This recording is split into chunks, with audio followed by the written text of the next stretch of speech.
श्रोतेहो नमस्ते. आपल्या सर्वांना शुभ दिवस. श्रोते हो, मनुष्य जन्म म्हणजे नुसता श्वास घेणं नसतं, तर एक अशी वाटचाल आहे जिथं प्रत्येक पावलावर आपला स्वभाव, आपले विचार आणि आपल्या कृतींचा ठसा उमटत असतोय. श्रोते हो, आयुष्याचं खरं मोल हे आपण किती मिळवलं यावर कधीच नसतं, तर आपण किती जपलं यावर ठरत असतंय. श्रोते हो, मनाला स्पर्श करणाऱ्या नात्यांच्या कोंदणात जेव्हा आपुलकीचा श्वास फुलतो ना, तेव्हा साधं घर सुद्धा स्वर्गाहून सुंदर वाटत असतं. या जगण्यात सगळं काही तात्पुरतं असतं, पण माणसांच्या मनाशी बांधलेली दोरी ही कायमस्वरूपी ठरत असते. कधी ती आपल्याला आनंदाच्या शिखरावर नेते, तर कधी दुःखाच्या सावलीत सांभाळून ती उभी राहत असते. आपलं वर्तन आणि आपल्या कृतींचा परतावा हा आपल्याला नक्की भेटत असतो, कधी गोड कधी कडू, पण प्रत्येक अनुभव हा शिकवण घेऊनच येत असतो. श्रोते हो, आयुष्याचा खरा अर्थ त्या क्षणात सापडतो जेव्हा आपण स्वतःच्या सोयीपेक्षा दुसऱ्यांच्या आनंदाला प्राधान्य देत असतो. मनात दयाळूपणाचा ओलावा असेल तर किती काटेरी परिस्थिती आली तरीही आपली वाट सुगंधित राहत असते. वादळ आली तरी जिथं आधाराची सावली असते तिथं मनाला सुरक्षितता लाभत असते. श्रोते हो, जगण्याच्या प्रवासात प्रत्येक माणूस एक आरसा आहे, त्यात आपला स्वभाव परावर्तित होत असतो. म्हणूनच सौंदर्य हे चेहऱ्यात नसून हृदयात असतं आणि संपत्ती ही पैशात नसून समाधानात असते. जेव्हा आपण स्वतःला विसरून एकमेकांसाठी जगतो ना, तेव्हाच आयुष्याचा गोडवा उमलत असतोय. श्रोते हो, ही वाट सहज नाही, पण मात्र खरे. इथं जिंकणं म्हणजे दुसऱ्याला हरवणं नसतं, तर नातं टिकवणं, मन जोडणं आणि काळाच्या ओघात सुद्धा आपुलकीचा गंध विझू न देणं. बघा, पडतंय का? नक्की विचार करूया.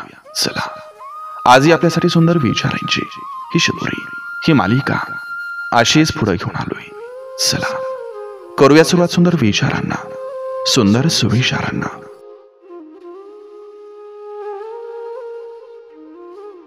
दुनियादारी शिकताना स्वतःला हरवू नका, कारण जग बदलतं, पण आपलं मन चांगलं असलं पाहिजे. काळानुसार बदललं तरी माणुसकी कायम ठेवली पाहिजे.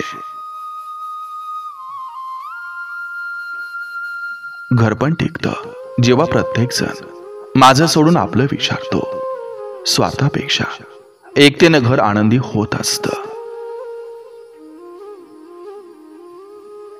कर्माचा हिशोब देवाच्या वहीत असतो, पण त्याची वसुली काळ स्वतः करत असतो. काळ हा सर्वात मोठा न्यायाधीश आहे.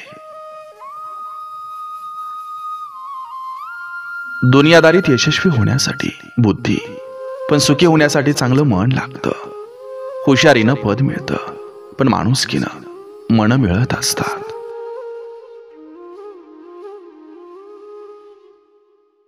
प्रेमाचा गोडवा टिकवायचा असेल तर विश्वास हा पाया मजबूत ठेवा. विश्वासाशिवाय कोणतंही नातं अपूर्ण असतं. मैत्रीत कधीच अपेक्षा ठेवू नका, कारण अपेक्षा तुटल्या की मैत्रीही तुटत असते. देणं हेच खरी मैत्री आहे. बाहुबंदकीत छोट्या गोष्टीवरून भांडणं होतात, पण मोठं माणूस पण माफ करण्यात आहे. माफी देणारा जास्त मोठा ठरत असतो. नातेवाईकांशी संवाद ठेवा, कारण मौन नात्यांची दुरावणं ठरवतं.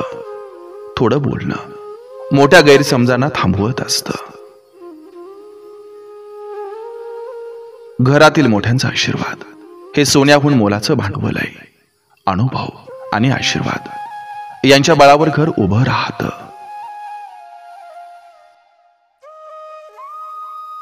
कर्म केल्याशिवाय भाग्य उजाडत नसतं. फक्त अपेक्षाने आयुष्य बदलत नाही, कृती आवश्यक असते. दुनियादारीत हुशार होणं चांगलं, पण माणुसकी विसरणं सर्वात मोठं नुकसान आहे. जग जिंकता येईल, पण मन जिंकली तरच आयुष्य यशस्वी होत असतं.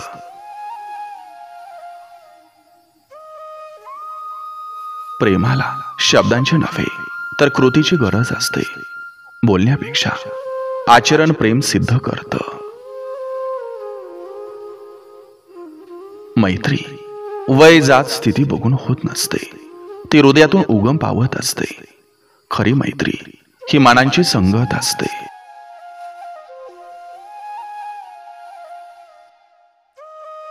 बाहुबंदकी जिंकण्यापेक्षा नातं जपणं महत्वाचं असतं. अहंकारानं नाती तुटत असतात, तर नम्रतेनं ते टिकत असतात.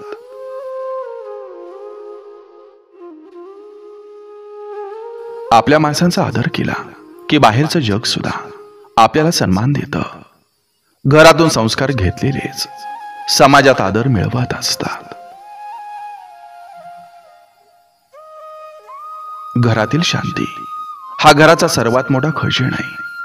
पैशानं भरलेलं घर शांततेशिवाय अपूर्ण असतं.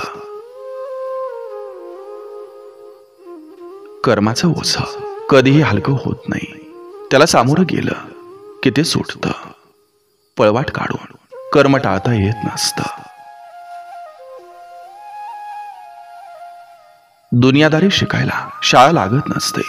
अनुभवच त्याचा शिक्षक असतो. जे जगतो, जे पाहतो, तेच खरी दुनियादारी शिकवते.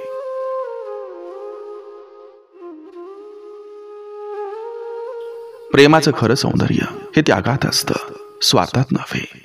प्रेम तेव्हाच टिकतं जेव्हा आपण मी सोडून आपण जगतो.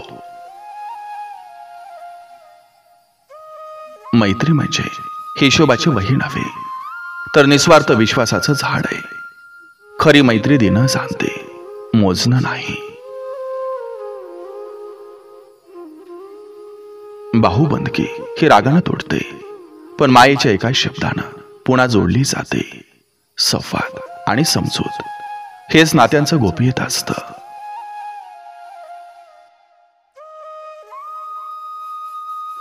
नातेवाईक सगळे सुखाचे छाया असतात, पण खरी परीक्षा तेव्हा होते जेव्हा वादळ येतात.